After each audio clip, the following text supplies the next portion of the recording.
Izkinak borobiltzeko daukeu hemen agindu hau, round. Orduan, klikatzen dugu, esaten diogu zer radio nahi diogun eman, eta izkinak borobiltzen ditugu.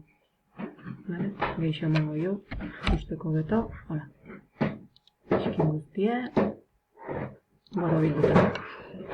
Eta txaflanak egiteko,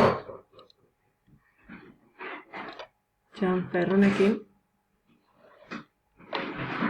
baita ere, hiru modu daude txaflanak definitzeko, bi alderdiak neurri berdinekoak izan da, alderdi baten neurria eta angelua eman da, edo alderdi bakoitzan neurria desberdina izan da. Emango diogu, bi alderdiak 2 milimetrokoak izan daitezela, eta, jazta, atxaflanatu dugu.